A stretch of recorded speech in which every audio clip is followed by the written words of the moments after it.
আচ্ছা বলো তো, তোমরা কে কে ইলিশ খেতে ভালোবাসো?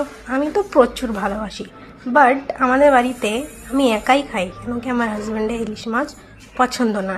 রিজনটা, অনেক কাটা হয় আর ওনার নাকি অনেক অ্যালার্জি হয়। তাই যখনই বাড়িতে রান্না হয় বা রান্না করি আমি একাই খাই। ইলিশ মাছ যেহেতু আমরা বাঙালি থাকি, মানে ওয়েস্ট বেঙ্গলে বা ইন্ডিয়াতে অনেক মতন পদ্ধতি বা অনেক রকম কনসেপ্ট আছে, যে ঘটি এবং বাঙাল দুই রকম।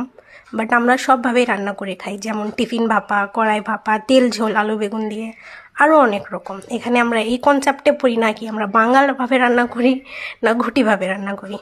আর এই রেসিপিটা আমার মার, বাট আমার মায়েরটাতে কালো জিরা সম্বার দিয়ে রান্না করে, আর আমি ওটা ছাড়াই করছি। অ্যান্ড সাবজেক্ট টু অ্যাভেলেবিলিটি, মানে যখন দই থাকে দই দিয়ে টিফিনে ভাপা করি শস্য পোস্ত দিয়ে। আজকে ছিল না, তাই কড়াই ভাপাটা করলাম। হ্যাঁ, ইলিশ আমার খুবই পছন্দ। ছোটোবেলায় ছোটোবেলা কি এখনও বিয়ের আগে অবধি আমার বাবা যখন ইলিশ পেত নিয়ে আসতো। যেহেতু আমরা দিল্লিতে থাকতাম, ওইখানে খুব একটা ভালো ইলিশ পাওয়া যেত না, তাই আমার মা অনেকবার বকাও দিত বাবাকে, কেন এনেছো, ভালো না। কিন্তু এখন ওই কথাগুলো মনে পড়ে। আর সেকেন্ড হলো আমার ননদ জামাই, আমি যখনই গঙ্গারামপুর এবং মালদা যাই, ওনারা ইলিশটা মাস্ট আমার জন্য রাখে।